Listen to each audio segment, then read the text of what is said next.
Welcome back to day one of video three. And this video three is all about doing the exercise and figuring it out how your futuristic role will look like, what are the skill set you must be acquiring, and then how exactly you should be targeting your job market. So let's get started.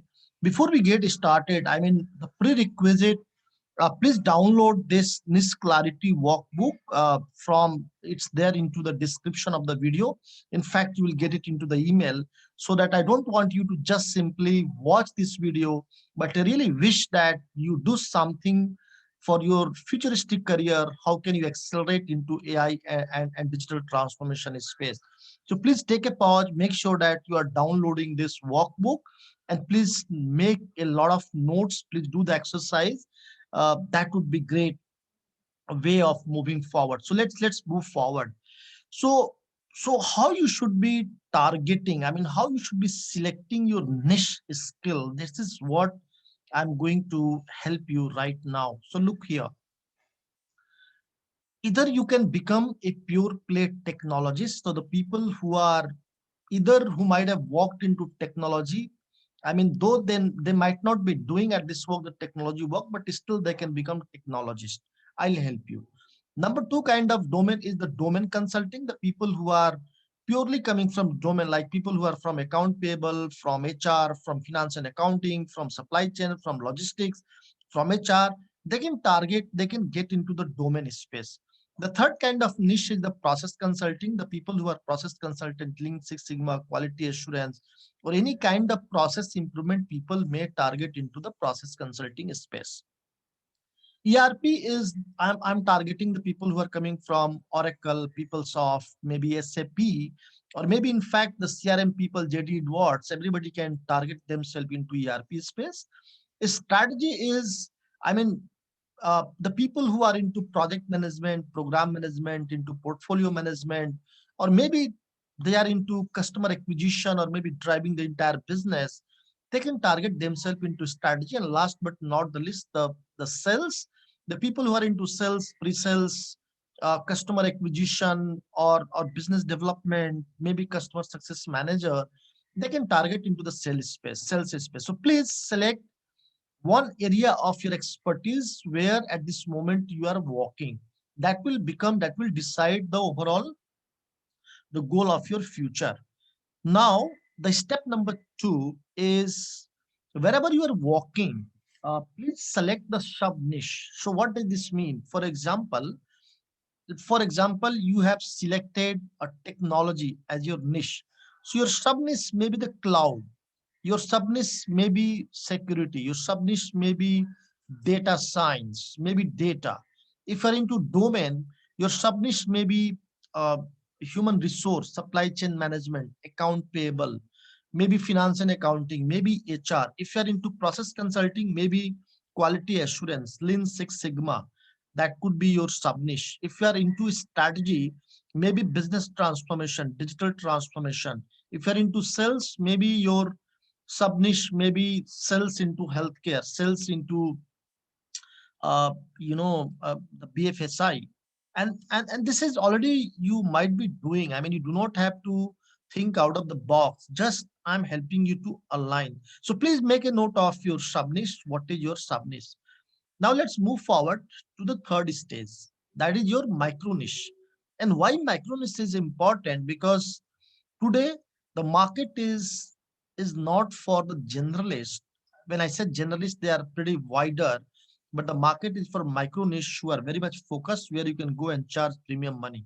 So what is micro niche? For example, if you're into technology, your niche is technology, your sub niche is cloud, then your micro niche may be migration expert, maybe disaster recovery expert, maybe BCP expert, maybe security expert, maybe the storage expert. If you're into domain, maybe domain manufacturing, maybe you are a maintenance expert, process uh, planning expert, procurement expert, order expert, maybe the employee onboarding expert. If you're into process, maybe you are lean digital transformation expert, maybe complete customer experience expert. If you're into strategy, maybe you are a digital transformation expert, business transformation expert, changing the complete operating model expert, maybe improving the customer experience expert.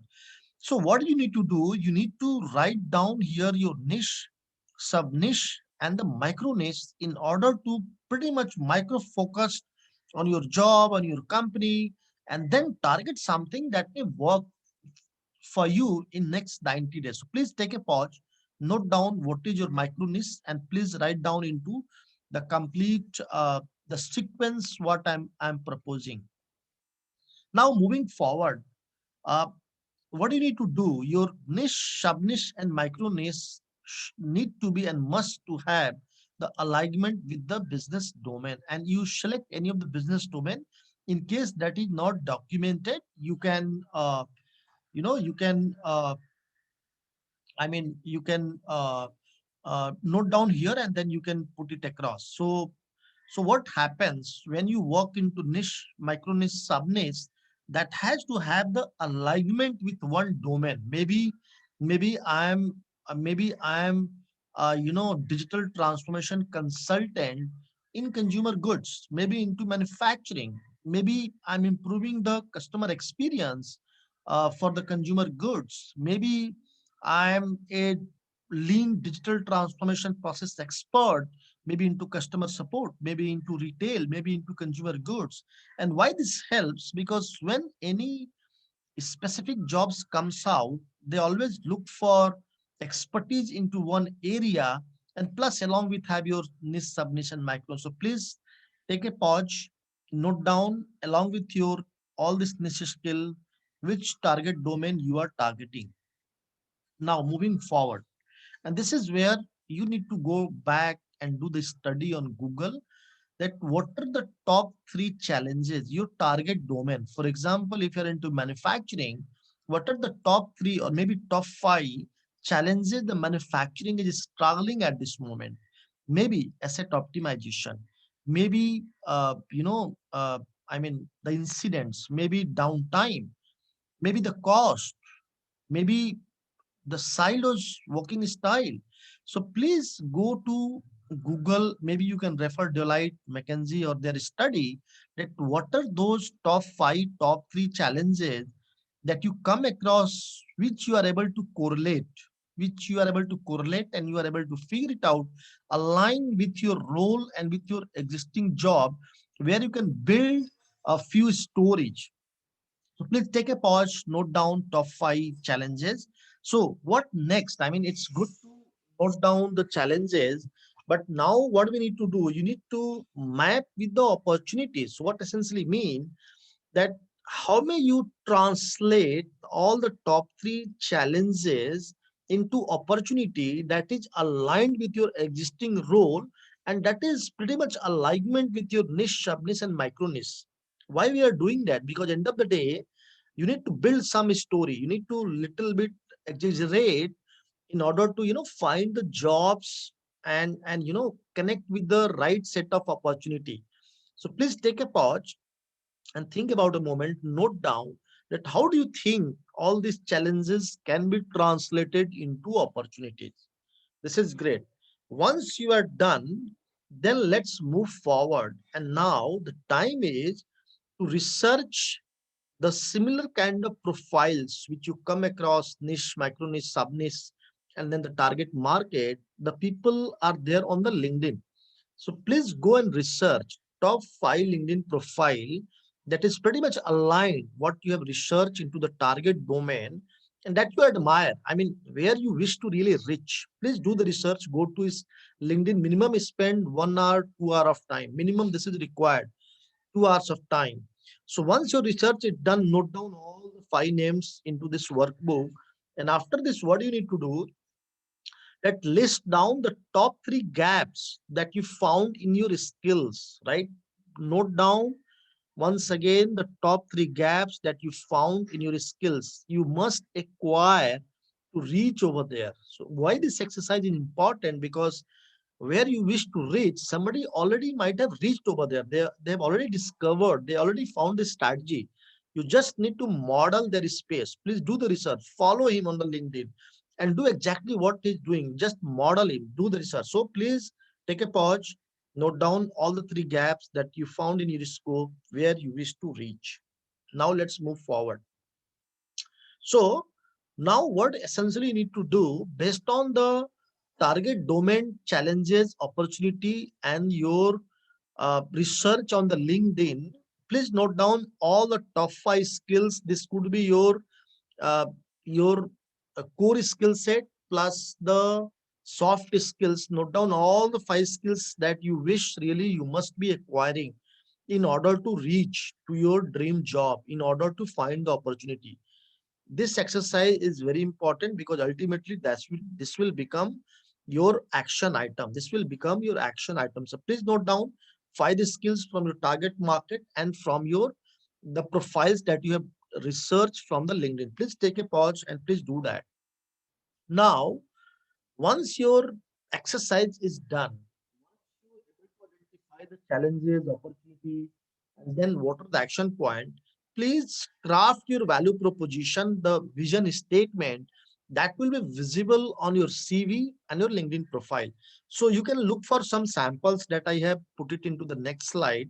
But again, please come back and note down your value proposition. Look here, like data and AI strategist, industry 4.2 advisor, intelligent automation, Microsoft Azure, digital lean transformation consultant, healthcare intelligent automation, data scientist, AWS. These are some samples, but still you do the work, we'll review and then we'll fine tune it, right? So, so this all looks good. Now the last, your last exercise is, this is great. I mean, you research how your profile should look like, how your CV should look like, how your LinkedIn profile should look like. But for what people should know you into the industry, this is also very important. Because when it comes to any kind of professionals, you should be targeting yourself into top 100, top 500 globally or maybe in India. So for example, for what people should know you, for example, I'm known for maybe customer experience. So I'm driving customer experience through data and AI. Maybe you might be known for expertise into process optimization, re-engineering using digital transformation. Maybe you might be known for predictive maintenance using business analytics. So this is one thing very strong you should be known for, right? So this is what you should be documenting. And then the last but not the least, what should be your designation? So there is a difference between for what you should be known for. I'm known for business analytics, customer experience, data strategist. But at the same time, what should be my designation? Maybe I can say enterprise architect, maybe data and AI architect, maybe digital transformation consultant, maybe manager digital transformation. Why these elements are important? Because all these elements will fit into your CV on your LinkedIn profile. So please make sure that you are doing enough research on LinkedIn, and then you are putting across all these elements. And end of the day, on fifth day, we will be building a CV that will become a kind of concrete stepping stone and the framework for you to get started. So please note down the position and let's move forward. The 10th step is, of course, you need to target the companies. Where do you wish to, where is your target market for job? Product company, services company, consulting company, startups, captive, or down the line, you are planning to get it into freelancing. So please make sure that you are noting down, because ultimately when you will become micro focused, once you will target the micro focus, you need to be micro focused for job search also. So please make a note of this one. Now, where you are targeting, I mean, if you're targeting for very highly paid job, in my suggestion, my view, product and consulting and captive units are pretty much important. I mean, those are where you can get the money. Please make a note down. So these are the 10 steps exercise you must be doing, and this may take another 2 hours of time for you to do the research and build this this workbook. And I really love to see the workbook in case you're really serious about your career. So what is the next step? So please do this exercise. Make sure that you are coming up live at 9 p.m. today. As I promised, that every day 9 p.m. I will be live and helping you to clarify your doubts. In fact, I love to review your workbook at 9 p.m. So hope to see you 9 p.m. And I really wish you should be doing this exercise if you're really serious about your career. And then at 9 p.m., please join me live. for clarification, for doubts and reviewing all the stuff together. All right. Thanks a lot for watching and doing this exercise together, and hope to see you at live 9 p.m.